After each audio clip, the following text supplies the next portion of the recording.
हरिओम प्रिय दर्शकों, यदि आपकी मिथुन राशि या मिथुन लग्न है तो इस वीडियो को पूरे ध्यान से देखिएगा, समझिएगा। इस वीडियो में हम समझने वाले हैं, जैसे कि आपने थंबनेल में पढ़ा, अब ये होकर रहेगा 23 अप्रैल से 1 जून। ये जो समय है ये आपके लिए बहुत महत्वपूर्ण है, क्योंकि मंगल का राशि परिवर्तन होने जा रहा है। मंगल अब देवगुरु बृहस्पति की राशि मीन राशि पर गोचर करेंगे।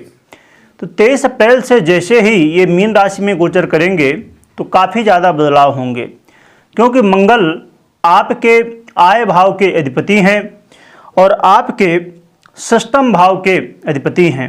इसे भी आय का भाव माना जाता है। जो डेली इनकम करते हैं उनके लिए भाव प्रभावी होता है। और जो षष्ठम भाव है, ये षष्ठम भाव से बहुत सारी चीज़ों का विचार भी होता है। और जीवन में जो व्यक्ति कर्ज में डूबे हुए हैं उनके लिए तो ये भाव बहुत महत्वपूर्ण होता है।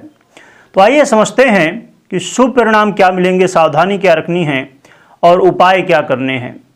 तो ये जो राशि है मिथुन राशि, या तो आपकी लग्न है, तो इसके अधिपति हैं बुध। और बुध भी इस समय मीन राशि पर गोचर कर रहे हैं। ये 9 अप्रैल से ही मीन राशि पर गोचर कर रहे हैं और मंगल के साथ युति होगी। और मीन राशि पर राहु भी गोचर कर रहे हैं, जिससे अंगारक योग का निर्माण भी हो जाएगा और बुध की युति से मकैनिक योग का भी निर्माण होगा। तो ये जो 2 योगों का निर्माण हो रहा है, इनका प्रभाव आपके आय को और इन्वेस्टमेंट को काफ़ी ज़्यादा प्रभावित करेंगे।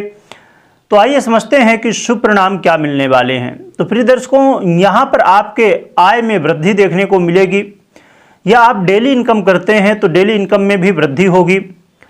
और ऐसी कुछ इच्छाएं हैं जो कि बहुत समय से पूरी नहीं हुई हैं, वो पूरी हो सकती हैं, परंतु सावधानियों को समझना बहुत ज़रूरी है।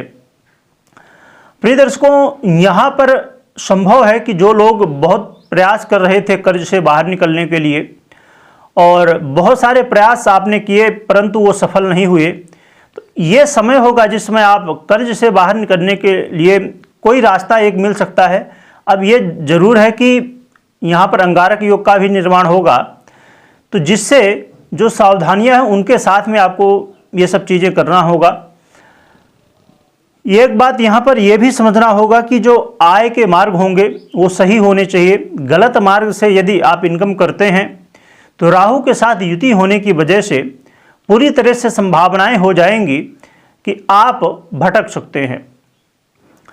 और इसके अलावा देखा जाए तो प्रिय दर्शकों, आपके धन में वृद्धि, अस्थायी धन में वृद्धि होने वाली है।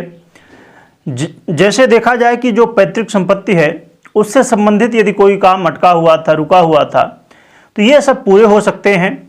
या प्रॉपर्टी से संबंधित कोई भी आप काम करना चाहते थे, खासकर वो प्रॉपर्टी जो पैतृक है, तो वो काम हो सकते हैं। इसके अलावा घर परिवार में यदि आप सोच रहे थे कि अब कलह का माहौल जो बना हुआ है वो दूर होगा, तो उसमें पूरी तरह तो बदलाव नहीं होगा, परंतु यहाँ पर कहना चाहिए कि 100% में से 10 से 20% बदलाव हो सकता है। अच्छी स्थितियाँ बन सकती हैं और ये लाभ आपको मिलेंगे।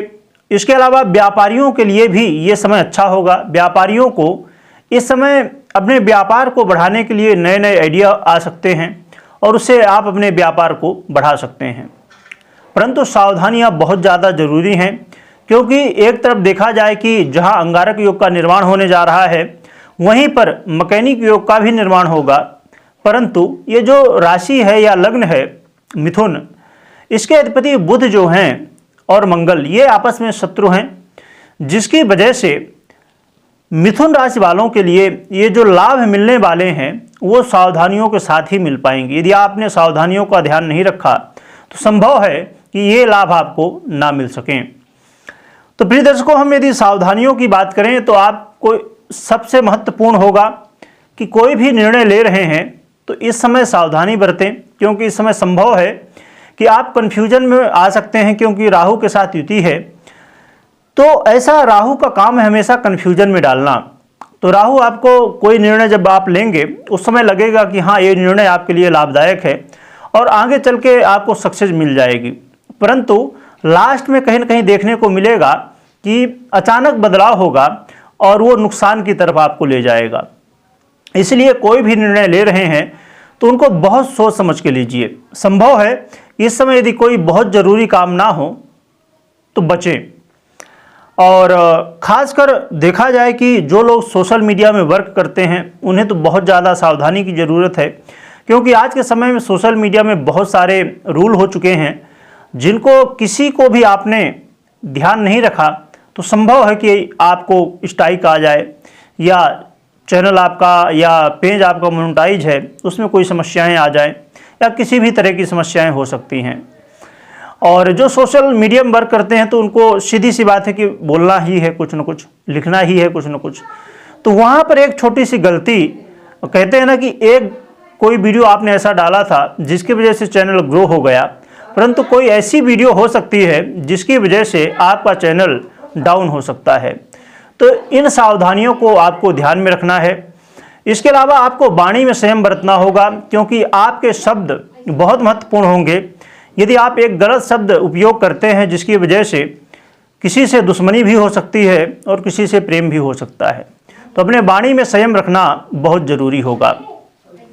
इसके अलावा आपको अपने दाम्पत्य जीवन में भी सावधानियों को ध्यान में रखना होगा। बहुत ज़्यादा गुस्से की वजह से, क्रोध की वजह से दाम्पत्य जीवन में वाद विवाद की स्थिति बन सकती है, तो आपको इससे बचना होगा।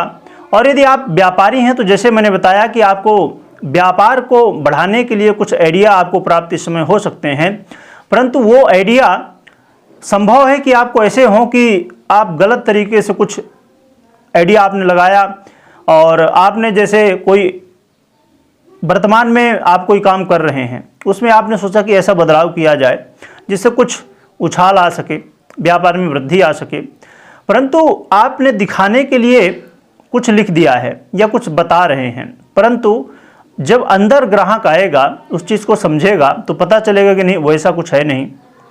घुमा फिरा के आपने उसको सपने दिखाए हैं और वैसा कुछ है नहीं उसमें।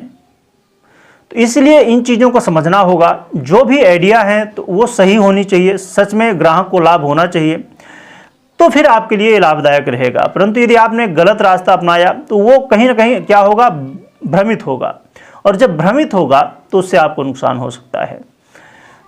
परंतु यहाँ पर यह भी समझना होगा प्रिय दर्शकों कि मंगल राहु की क्या स्थिति है, बुध की क्या स्थिति है आपकी पर्सनल जन्म कुंडली में। यदि मंगल की बुध की स्थितियाँ बेहतर हैं, आपके लग्नेश मजबूत हैं, तो आपको संभव है कि ये जो समस्याएं हैं ये ना देखना पड़े और आपको बेहतर रिजल्ट मिल सके। क्योंकि हमेशा गोचर कुंडली और जन्म कुंडली दोनों का प्रभाव हमें मिलता है 50-50%।